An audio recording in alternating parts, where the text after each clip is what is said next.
Welcome back to our channel. Today we are reading the Brothers Karamazov by Fyodor Dostoevsky. Book 3, Chapter 11. Another reputation ruined. It was not much more than 3/4 of a mile from the town to the monastery. Alyosha walked quickly along the road at that hour deserted. It was almost night and too dark to see anything clearly at 30 paces ahead. There were crossroads halfway. A figure came into sight under a solitary willow at the crossroads. As soon as Alyosha reached the crossroads, the figure moved out and rushed at him, shouting savagely, "Your money or your life!" "So it's you, Mitya!" cried Alyosha in surprise, violently startled, however. "You didn't expect me? I wondered where to wait for you. By her house? There are 3 ways from it, and I might have missed you. At last I thought of waiting here, for you had to pass here. There's no other way to the monastery. Come, tell me the truth. Crush me like a beetle. What's that the matter?" "Nothing, brother. It's the fright you gave me. Oh, Dmitri, father's blood just now." Alyosha began to cry. He had been on the verge of tears for a long time, and now something seemed to snap in his soul. "You almost killed him, cursed him, and now here you're making jokes. Your money or your life." "Well, what of that? It's not seemly, is that it? Not suitable in my position?" "No, I only—" "Stay. Look at the night. You see what a dark night, what clouds, what a wind has risen. I hid here under the willow waiting for you. And as God's above, I suddenly thought, why go on in misery any longer? What is there to wait for? Here I have a willow, a handkerchief, a shirt. I can twist them into a rope in a minute, and braces besides. And why go on burdening the earth, dishonoring it with my vile presence? And then I heard you coming. Heavens, it was as though something flew down to me suddenly. So there is a man, then, whom I love. Here he is, that man, my dear little brother, whom I love more than any one in the world, the only one I love in the world. And I loved you so much at that moment that I thought I'll fall on his neck at once. Then a stupid idea struck me to have a joke with you and scare you. I shouted like a fool, 'Your money!' Forgive my foolery, it was only nonsense and there is nothing unseemly in my soul. Damn it all, tell me what's happened, what did she say? Strike me, crush me, don't spare me. Was she furious?" "No, not that. There was nothing like that, Mitya. There, I found them both there." "Both? Whom?" "Grushenka and Katerina Ivanovna's." Dmitri was struck dumb. "Impossible," he cried. "You're raving. Grushenka with her?" Alyosha described all that had happened from the moment he went into Katerina Ivanovna's.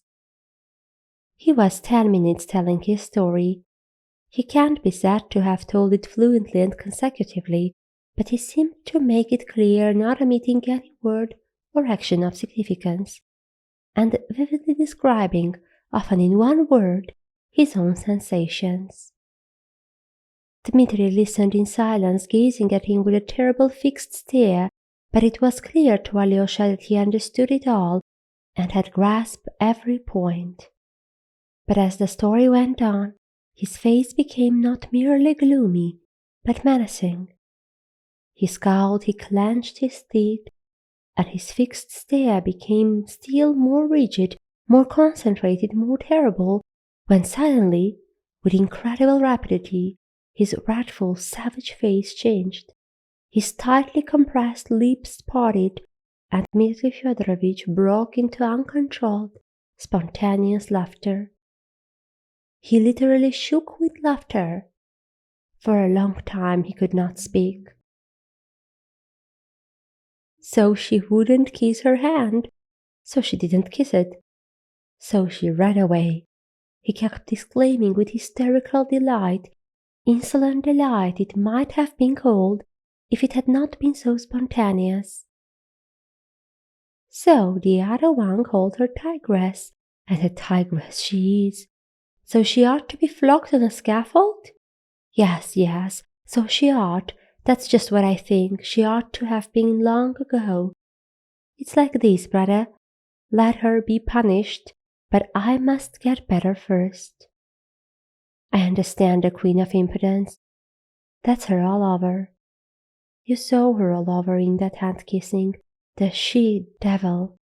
She's magnificent in her own line. So she ran home?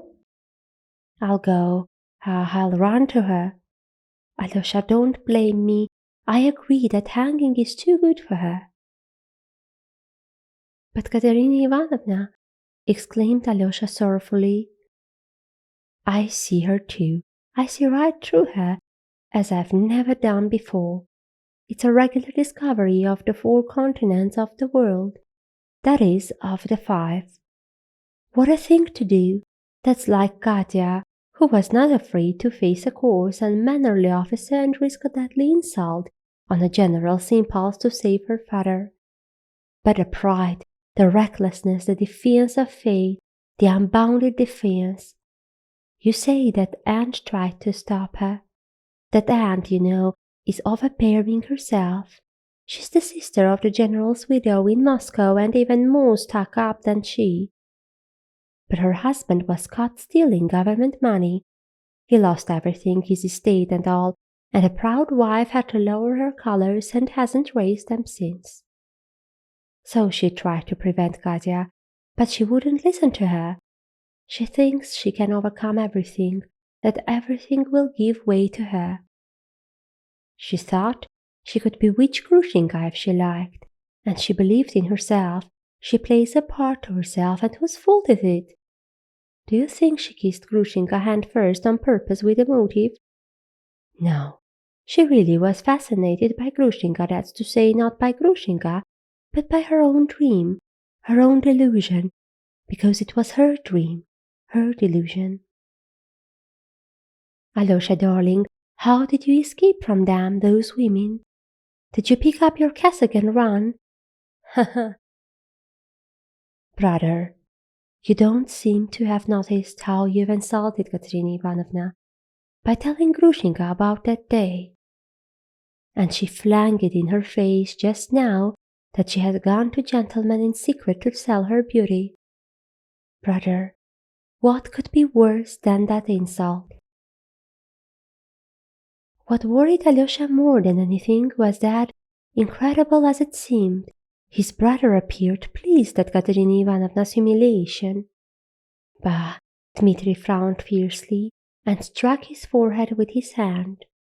He only now realized it, though Alyosha had just told him of the insult and Katerina Ivanovna's cry, Your brother is a scoundrel. Yes, perhaps, I really did tell Grushenka about that fatal day, as Katya calls it. Yes, I did tell her, I remember. It was that time at Makro. I was drunk, the gypsies were singing, but I was sobbing then, kneeling and praying to Katya's image. And Grushenka understood it. She understood it all then. I remember she cried herself, Damn it all, it's bound to be so now. Then she cried, but now, the dagger in the heart. That's how women are. He looked down and sank into thought. Yes, I am a scoundrel, a thorough scoundrel, he said suddenly in a gloomy voice. It doesn't matter whether I cried or not. I'm a scoundrel. Tell her I accept the name, if that's any comfort. Come, that's enough. Goodbye. It's no use talking, it's not amusing. You go to your way, and I mine. and I don't want to see you again except as a last resource. Goodbye, Alexei." He warmly pressed Alyosha's hand, and still looking down without raising his head, as though tearing himself away, turned rapidly towards the town. Alyosha looked after him, unable to believe he would go away so abruptly. "Stay, Alexei, one more confession you will learn," cried Dmitri, suddenly turning back. Look at me well. You see, here, there's terrible disgrace in store for me." As he said here, Dmitri struck his chest with his fist with a strange air, as though the dishonor lay precisely on his chest, in some spot in a pocket perhaps, or hanging round his neck. "You know me now, a scoundrel, an avowed scoundrel, but let me tell you that I've never done anything before, and never shall again anything that can compare in baseness with the dishonor which I bear now at this very minute on my breast, here, which will come to pass, though I am perfectly free to stop it. I can't stop it, or carry it through, note that. Well, let me tell you, I shall carry it through. I shan't stop it. I told you everything just now, but I didn't tell you this because even I had not brass enough for it. I can still pull up. If I do, I can give back the full half of my lost honor tomorrow. But I shan't pull up. I shall carry out my base plan, and you can bear witness that I told you so beforehand. Darkness and destruction, no need to explain, you'll find out in due time. The filthy back alley and the she-devil. Goodbye. Don't pray for me, I'm not worth it. And there's no need at all. I don't need it. Away." And he suddenly retreated, this time finally. Alyosha went towards the monastery. What? I shall never see him again. What is he saying? He wondered wildly. Why, I shall certainly see him tomorrow. I shall look him up. I shall make a point of it. What does he mean? He went round the monastery and crossed the pine wood to the hermitage. The door was open to him, though no one was admitted at that hour. There was a tremor in his heart as he went into Father Zosima's cell. Why had it gone forth? Why had he sent him into the world? Here was peace, here was holiness, but there was confusion, there was darkness in which one lost one's way and went astray at once. In the cell he found the novice Porphyry and Father Paisi, who came every hour to inquire after Father Zosima. Alyosha learned with alarm that he was getting worse and worse. Even his usual discourse with the brothers could not take place that day. As a rule, every evening after service, the monks flocked into Father Zosima's cell, and all confessed aloud their sins of the day, their sinful thoughts and temptations, even their disputes, if there had been any. Some confessed kneeling. The elder absolved, reconciled, exhorted, imposed penance, blessed and dismissed them. It was against this general confession that the opponents of elders protested, maintaining that it was a profanation of the sacrament of confession, almost a sacrilege, though this was quite a different thing. They even represented to the diocesan authorities that such confessions attained no good object, but actually to a large extent led to sin and temptation. Many of the brothers disliked going to the elder and went against their own will because everyone went, and for fear they should be accused of pride and rebellious ideas. People said that some of the monks agreed beforehand, saying, "I'll confess I lost my temper with you this morning and you confirm it, simply in order to have something to say." Alyosha knew that this actually happened sometimes. He knew, too, that there were among the monks some who deeply resented the fact that letters from relations were habitually taken to the elder, to be opened and read by him before those to whom they were addressed. It was assumed, of course, that all this was done freely in good faith and by way of voluntary submission and salutary guidance. But in fact, there was sometimes no little insincerity and much that was false and strained in this practice.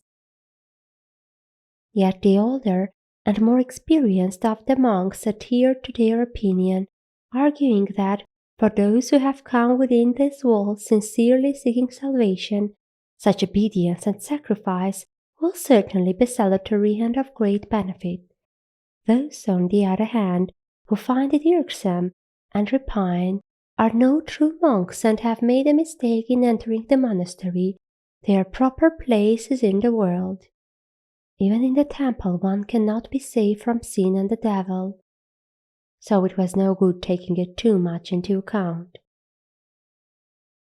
He is weaker. A drowsiness has come over him, Father Paisi whispered to Alyosha as he blessed him. It's difficult to rouse him, and he must not be roused.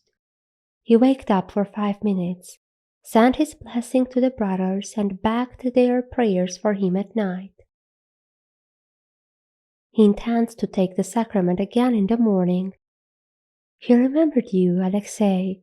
He asked whether you had gone away, and was told that you were in the town. I blessed him for that work, he said. His place is there, not here, for a while. Those were his words about you. He remembered you lovingly, with anxiety. Do you understand how he honored you? But how is it that he has decided you shall spend some time in the world? He must have foreseen something in your destiny. Understand, Alexei, that if you return to the world, it must be to do the duty laid upon you by your elder, and not for frivolous vanity and worldly pleasures. Father Paisi went out. Alyosha had no doubt that Father Zosima was dying, though he might live another day or two. Alyosha firmly and ardently resolved that in spite of his promises to his father, the Hohlahovs, and Katerina Ivanovna, he would not leave the monastery next day and would remain with his elder to the end. His heart glowed with love, and he reproached himself bitterly for having been able for one instant to forget him, whom he had left in the monastery on his deathbed, and whom he honored above every one in the world.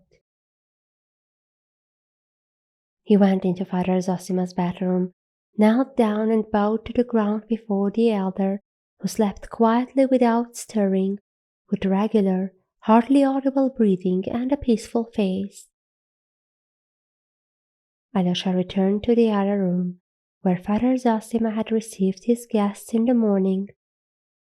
Taking off his boots, he lay down on the hard, narrow, leathern sofa, which he had long used as a bed, bringing nothing but a pillow. The mattress, about which his father had shouted to him that morning, he had long forgotten to lie on. He took off his cassock, which he used as a covering. But before going to bed, he fell on his knees and prayed a long time. In his fervent prayer, he did not beseech God to lighten his darkness, but only thirsted for the joyous emotion which always visited his soul after the praise and adoration, of which his evening prayer usually consisted. That joy always brought him light, untroubled sleep. As he was praying, he suddenly felt in his pocket the little pink note the servant had handed him as he left Katerina Ivanovna's. He was disturbed, but finished his prayer. Then, after some hesitation, he opened the envelope. In it was a letter to him signed by Lise, the young daughter of Madame Hohlahov, who had laughed at him before the elder in the morning. Alexei Fyodorovitch, she wrote, I am writing to you without anyone's knowledge, even Mamma's, and I know how wrong it is. but I cannot live without telling you the feeling that has sprung up in my heart, and this no one but us two must know for a time. But how am I to say what I want so much to tell you?